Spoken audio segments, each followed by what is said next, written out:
initiative নাই ইয়াতে গতিকে আজি এনেকা সময়ত নিখিল বড়ো ছাত্ৰ সন্থা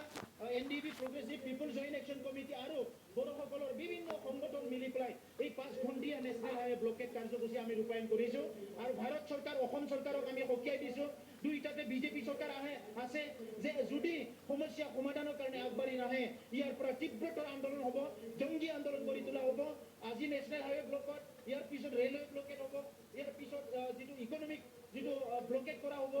ইয়াৰ পিছত যিবিলাক বিজনেছ ইষ্টাব্লিছমেণ্ট ক্লজ ডাউন কৰা হ'ব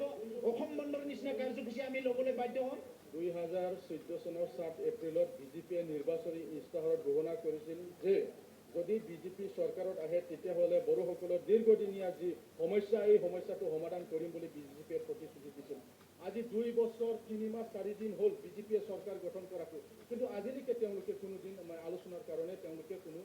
ব্যৱস্থা নললে যাৰ কাৰণে আজি নিখিল বড়ো ছাত্ৰ সন্থা NDP প্ৰগ্ৰেছিভ আৰু people joint action committee for Bodoland মুভমেণ্টে আজি পুনৰাই ৰাজপথত ওলাই আহি তীব্ৰ গণ আন্দোলন কৰিবলৈ বাধ্য হ'ল আমি চৰকাৰক আহ্বান জনাব বিচাৰিছোঁ আজিৰ এই যি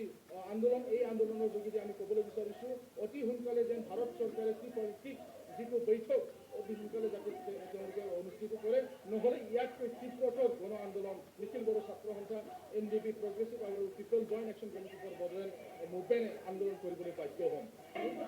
যদি আমাৰ যি নৰেন্দ্ৰ মোদী চৰকাৰে যদি গুৰুত্ব নিদিয়ে তেনেহ'লে আমি যি আন্দোলন কৰিম এবাৰ মানে ষ্টাৰ্ট কৰিছোঁ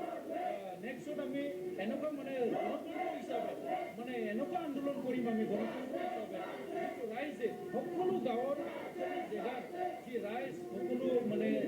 যিমান মানুহ আছে বড়োসকল আছে চব সকলো মাতি পেলাই গৰু ছাগলী গাহৰি সকলোকো আনি পেলাই আমি ভাৰতৰ ভিতৰত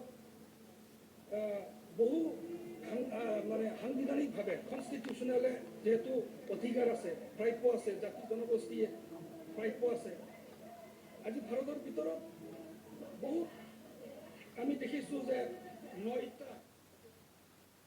গোসাইগাঁৱত ট্ৰেইনৰ লিংকত